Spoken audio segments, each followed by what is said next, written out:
Who doesn't love eating melons in the summer? For the sake of this video, I'm including watermelons, cantaloupe, and muskmelons together, but they can be hard to grow. Melons have an anxiety issue. They get stressed out easily. Water, temperature, and disease can all give them reason to not produce well. Today we are covering 3 tips to grow the perfect melons. The first decision is to pick the right melon for your region. Melons need warm weather, and the soil temperature should be at least above 65 degrees Fahrenheit before planting. So transplant or sow seeds about 2 weeks after your last frost date. Pay attention to the days to maturity. Use a thermometer to take the temperature of the top 2 inches of soil. Hi, I'm Amy, a master gardener and environmental educator. I make videos on organic gardening and wildlife conservation. Welcome to my channel. So I'm focused on zones 5 and 6. That's the green areas in the map. In zone 5, the growing season is about 140 to 150 days, whereas in zone 6, it is 150 to about 180 days. You can look up your exact location online. And while that sounds like a lot, remember that the beginning and end of the season will have cooler soil temps.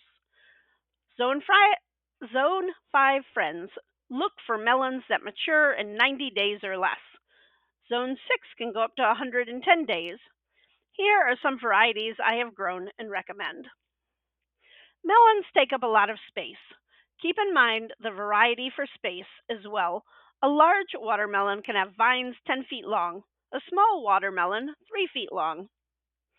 Melon plants sprawl considerably and require plenty of space to grow. When plants are crowded, they compete for nutrients and sunlight.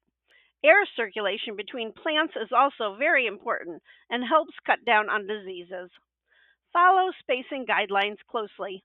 Allow at least 3 to 5 feet between each melon plant and about 5 to 6 feet between rows.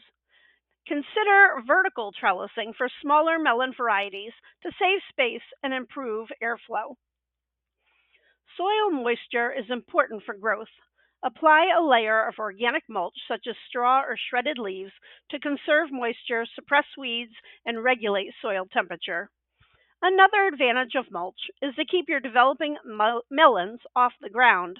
Contact with the ground can expose them to pests and diseases. I'm a fan of landscaping fabric. If you use mulch, such as straw or compost, to help control weeds, do not apply it until the soil has warmed to 75 degrees. These mulches can slow down soil warming. Melons need lots of water, 1 to 2 inches per week. Water the plants deeply once or twice a week so that the soil remains evenly moist but not waterlogged. Gradually reduce watering as the fruits ripen to improve flavor and concentrate the sugars. Melons require consistent moisture, especially during the flowering and fruiting stages. Use drip hose, soaker hose, or careful watering of the soil so that the leaves stay dry.